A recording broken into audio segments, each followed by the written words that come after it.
it's really difficult to get the carry in the first place. And I think that Uranus makes a little bit more sense because then you can go in and out a lot more consistently without having to depend so heavily on your cooldowns. You know, I said Joy earlier, I still think it looks perfect for Evo to pick it up. Kinda. There is nothing stopping you other than the Grok and a really well-timed stun from the Curse of the Crow from Farsa. Is Evo gonna go that route? I mean, with the Valentina in their hands, I don't think it sounds as much of a bad idea. So they have a bit more magic damage to expect. It's really, really tough to say because there's so many arguments that can be made here. But it looks like they can go for the Joy at the very end of it. So in terms of magic damage profile, they got true damage with a heavy focus on magic. So that's something that Aurora needs to keep in mind coming into this game. Much more comfortable draft that we're seeing right now from Aurora to pull off. Man, Brigadier, you are a lot more forgiving than I am because I am critical of these weird drafts. And I want to see whether or not it's going to work because we're testing some limits here to show what the meta is all about. And I think right now, Aurora's draft is looking pretty decent. Right now, it's that tech charge, like Renmar mentioned. It's such an important spell, and if it can get at least more than 2 members, it's more than worth it. Ooh. So they got to delay the minion waves again, but Evil, that will not stop them from actually clearing the waves first. They dive, or they actually... What? Yep, they're trying to just open up the map, right? Getting some early trades, forcing Sayla to flicker because he knows he doesn't have this dash and he sees TNZ coming by. This is exactly what they want to do. Aurora planned for the Little Wanderer. Yeah. Look at all that control and Prio, Pagu, and Rosa are getting. Powerful and Sayla are getting bullied in the center of the map right now. Oh, what? That's dangerous. What? Yeah. What? As much as they wanted to try, you know, but why? Oh no. No, don't tell me. I mean, Rosa is already out of there. Revitalize is already through. What is happening? What? Stop it! pretty shaky duels. And Ziggy Boom now even he wants a part of it. Wait, no one's recalling it. No one's recalling. No, you can't. The wave is already here. Yeah. Nobody wants Oh to back my down. And now Sayla, does he lose any EXP? 0 EXP lost. Okay. Good composure that he was able to stick around and not lose any of the minion waves. But that was wild, bro. That was really wild. Why did Powerful wanna try and go for the taunt in that particular way, right? Some HP back. Like, I don't know. I feel like he could have just like walked up, and if he happens to be like point blank range, then you do it, you know? It was okay. Now we're talking. They're putting Powerful in his place. They're like, no, you don't get to walk up to us just like that. Lunar still hasn't hit level 4 as the very first turtle has already spawned, and Rora, first team to get on top of it. Did Powerful ever recall yet? Nope. Still walking around. Never left. Oh, it didn't reset. Oh, interesting angle. Aether still holding on strong. Whoa. Looking really good. Now in the lightning form immediately. Trying to get back out of the electrifying beats is gone. Whoa. As Rosa's looking for an opportunity. Gear able to find one. Mighty swing into the auto. Lunar with the Ionic Edge able to find Gear. Now Sayla can't seem to run away from this tough position he is currently in. Too high are the cooldowns and Lunar gets a double. Might have been worth it earlier with that turtle steal and kill onto TNZ, but I think Aurora Gaming have actually balanced it out somehow. Wait, Siggy. Whoa! Yo, I get the idea from Sigubum, but I think he miscalculated how long that ult actually lasts for carry. It's always fun to see a carry and a Cloud duel it out real quick, although I am still on the fence about seeing them all the damn time. By the way, Realme 15 Pro 5G, our official gaming phone, you saw it there on the hand cam. As Evil and Aurora still trying to jockey for a better position to get a lead. Maybe thinking that Pagu here might be the thing for Evil, but Pagu will just easily walk away. Unironically, despite the weird movements we've seen on the map, it goes for both of these teams, right? They're trying to play a very standard game. They're looking for those weak points before they can snap the joints. Yeah, and it's not like we've seen any major plays just yet. It's as if there are attempts, but both teams are just quick to disengage whenever they feel like it's not going to be favorable enough for them. But down bottom, Ven senses that there might be rotation. Yeah, they know something is wrong here. Mid lane is missing. They only see Pagu so far without anything like a Feathered Airsoft or any signal to give against them. Tech charge. Pagu sets it up perfectly. What a instantaneous play. They made that look easy. Yeah, and that was such a quick decision from Aurora Gaming, because the moment that they felt that Ven was a lost cause or that they couldn't really go after him, they got even better targets in the mid lane. Yeah, Sayla cannot disrespect Grok like this. This is why Grok has been highly banned throughout the tournament. There's just so many things that Grok can do to mess with you. He doesn't always have to go for that mighty swing. He can just use a traditional attack. He can just use an empowered auto. So many ways to guarantee maximum crowd control. Yeah. Crozier Scythe now built up here for Ven. Boom, if I'm not mistaken, also just did run the DHS. Second turtle of the game. The broken walls allowing Aether to get a more comfortable position against these members of Aurora, specifically that Grok. TNC's nearby, they could go for the full commit in just a bit. Oh, Drogo's been watching out for Oh! Flicker in from the tech charge onto Pagu instantly with the blazing joint coming in from Sigmund. The feather airstrike is good as Ven is out of fight. AOG to cut them off. As you can see, that Gear gets into the fight and secures the turtle. Pagu might be the next to fall as a stolen tech charge finds the counter engage to cancel out Sigaboom's BMI. Oh, What a play. goodness. As we thought that Aurora already had pretty decent control over the objective. Hold on.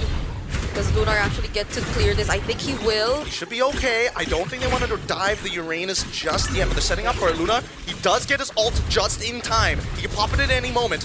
He's waiting for it. The engagement coming in, the lightning form coming in from here. He can deal the damage, but Luna just does not care. Pops the ult early as Aether. Now looking for an opportunity. Electrifying Beats realizes Rosa's too healthy. Not enough damage. They back off for now.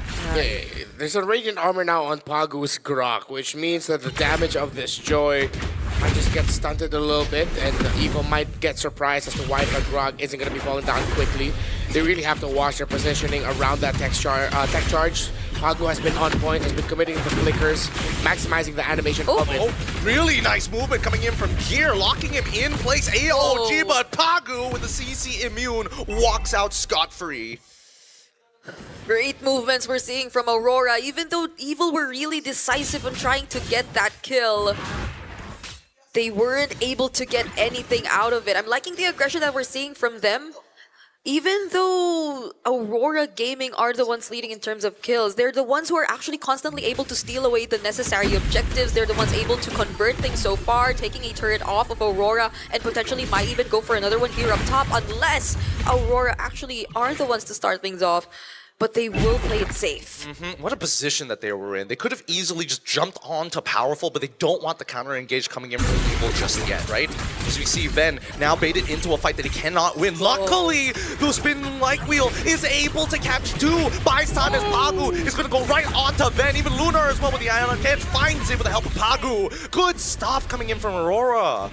Great late entries by Pagu. Again, tech charge on point. Not the big team set, but at the end of the day, it's a kill onto the gold laner.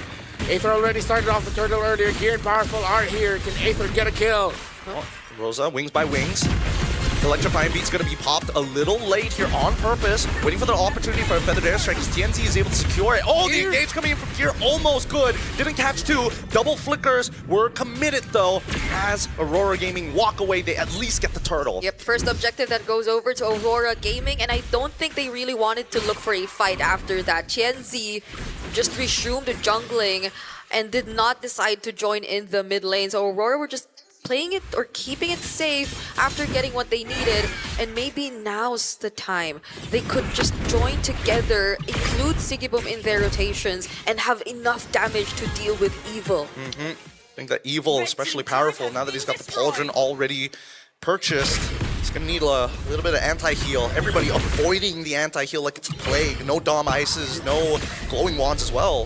Things might start looking different once they have them locked in.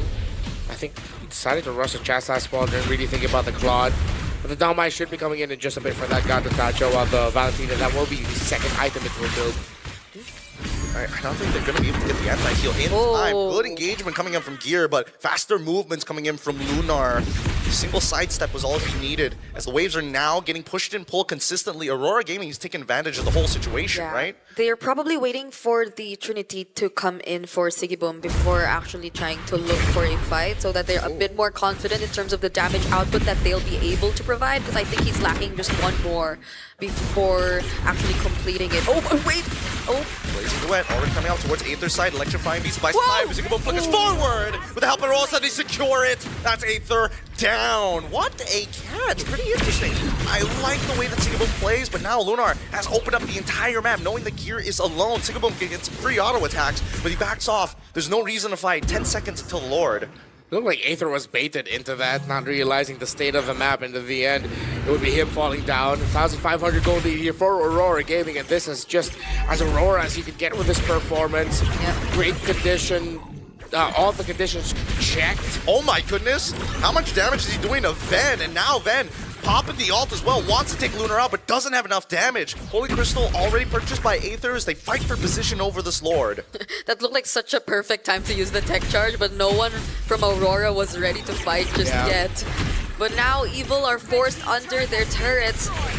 They don't have they do have an idea that Powerful's here. Oh no! And they catch him. Powerful uses tries to use the AOG, can't get it! He gets CC time and time again as Gears look for a counter engagement of his own. Maybe anti-CC, but still, they're just waiting it out. They're bleeding them dry, and Aurora wait out the abilities, wait out the timers for a no contest on the Lord. Here comes Aether onto Rosa, electrifying beats as well, cancel out, can't get over the wall! How could you dash freely in this kind of lineup? There's just so much that's stopping you. That's stopping Aether. And now they're trying to go for the invades and even a kill down bottom on Ven. Oh, Ven, he was playing it perfectly. Perfect movement. Chunks out Pagu. AOG forces out a flicker of his own as Gear was only able to engage on the front line. Wait, hold on. Powerful. Still catching TNC. Not bad, but for now, what a dangerous game. 3.9k turning into a 4k as mid-tier 1 cracks open. Yeah, this Grok has been a nuisance. It's really so good. Oh, now you're talking about the Grok. Yep, and now the tech charge easily set for them. They clear the wave. Tier 2 already put down at 50% as the feathered airstrike just for the siege. This is Aurora Gaming. They really got some tracks under them. It's only been 11 minutes, but you could feel the struggle, the difference in the joy gameplay that we saw in game number, or the first series compared to now. It's a 0-3 for Aether. Oh, Powerful, does he get out of this? Might not be able to force use the Revitalize early on as the Holy Shielding down by the mid lane already cracks. This is why Grok is so good. Pagu, he clearly knows his Grok tech with the walls. Honestly, I think this is one of the best explanations as to why the win rates for Sora and Grok are like this. Like, Grok has had such a high win rate so far in M7, but Sora, I don't think he's able to snatch a win just yet. It's just all highlights that we're seeing from Sora so far. I think there's a bit of a relationship between Grok and as well as Sora, right? Every time you do see Sora inevitably get let through, Grok usually is one of that pairings that just happens to be left as well. The trades teams are willing to make here. And Aurora Gaming has been trading well around the map this entire game. 6,000 and climbing. Oh, Rosa! The feathered airstrike looking for that back line. Sayla losing 50% of his AG. AOG coming in from the help of Powerful. Electrifying beats on only the front line as Yenzi is about to go back into the fight with the Phantom Execution. Takes out Powerful, and the engagement from Gear is good, but Sigaboom is able to get out of the way. With the Trinity, he melts like butter, and now Tenzi gets to play the game for free.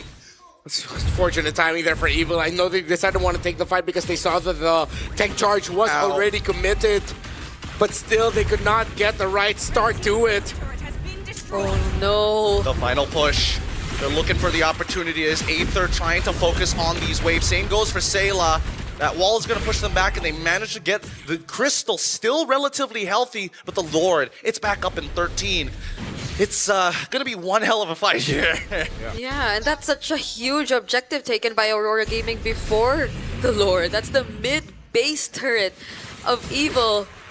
Not even Lunar seems the least bit bothered by the damage that Evil are able to throw out at this point. An 8k gold lead for this lineup.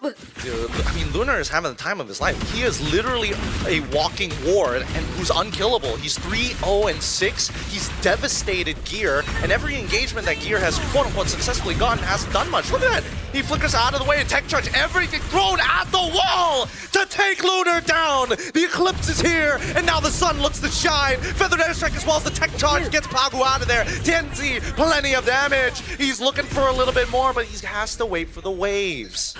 Gear for Lunar, both EXP laners. But do you really want to hand over more gold to Aurora Gaming at this point? They also get gold for getting killed there onto Lunar, so something is better than nothing, even though you have to give up something for that. I think it's one of those quotes that sound deep but actually don't mean anything. But Yep. you guys know what I mean, right? We get what you mean. We Thank you. totally get it. Because look, everybody's got like a 1K lead on their side, besides the jungle who's about to turn it into a 3K. And, oh my god. Aether, if he can just catch Rosa, there might be some hope. Here comes the Electrifying beats. No problem, loses 50% and gets stunned and dies! What the flicker? Just like that! And now Gear now switching into all attack mode, hoping that maybe he can find a trade back as the Lord gets soloed down by Ven single-handedly. 2 missing inhibitors and another attempt coming in from Aurora. Taut's good, AOG even better, and Sayla might have just done it to save this game for Evil. Ven now taking the space forward, looking for as many tanks as possible. Ran out of the ult and must go back to defend the base. Thanks to the DHS, at least Sigibob is now able to regain everything back. But I think that was a really commendable call from Evil. Them deciding to actually pursue Rosa. It may have been a bit unsuccessful in the beginning, but they were able to finish it off, and that already meant so much for them. Because then Ven was able to focus down on at least just clearing the Lord for now. And it's not like they were completely unprepared if ever Aurora wanted to still proceed with the fight. You saw that IMU wild charge or tech charge from Sayla, and that forced out so much from Aurora Gaming. Even the flicker from Sigiboom, which I think he barely touched this entire game. Yeah, Evil are definitely within earshot of being able to turn this around. Yes, you're looking at an 8,000 gold lead for Aurora Gaming, but it's within the thresholds of like 50,000. Evil is just about to cross 45, which means they definitely have enough in the tank to turn things around. Although executing that team fight is going to be harder for them. One of the biggest things they need to deal with, again, is that Farsa. They take that Farsa out, and that's just one step. You have to wait for Bagu's tech charge. You have to wait for Sigiboom and have an answer ready for you. The good thing is there is already a blade armor on that Gatot Kacha, and there are items set for that Joy. We have felt the damage and seen it. Divine Glaive on this Valentina as well. It's going to be one of the main ways they come back into it. Now, even more so, an additional item for Ven. He gets the Malefic Gun. I think right now it's a pivotal point for Evil, right? Every little bit of gold is actually super valuable to get important items, situational items, like maybe even a Winter Crown. Ideally a Wind of Nature at some point just for Claude. If I'm looking at Ven's item build, I think he's very close to it. No, actually, he decides to go for the Malefic Gun alongside his Rose Gold Meteor. Interesting. He's more worried about Rosa. Yeah, and where is Rosa right now? Silent Assassin, look at him, so far away from the team. I love this this kind of positioning coming in from Farsas. Yeah, I think I recall many plays of this with Sanji. Just holding the orange bush, or the orange buff. Okay, so it's Rosa going with TNC. Okay, they're hopping one after the other. Sigiboom, okay, manages to get out there with the BMI. Nothing to be worried about, but look at the fattest tank of all time. Oh my goodness, stole a feathered airstrike, try to buy some time as Aether gets back out of there. Powerful, must fight. And now the Blazing Duet gets cancelled. Ven, he's done it. And now they're turning the fight around. Tech charge ain't good enough. And Sayla, he could fight, but he doesn't want to flicker. He sees Rosa. He doesn't want to do any more than this. Here must hold him as we see the base now getting attacked in the mid lane. It's a base race. Evil, they gotta go back. Oh my god. Sigiboom might have just done it for the team. BMI to switch places. Flickers. Wow! And there you have it. A clutch base steal.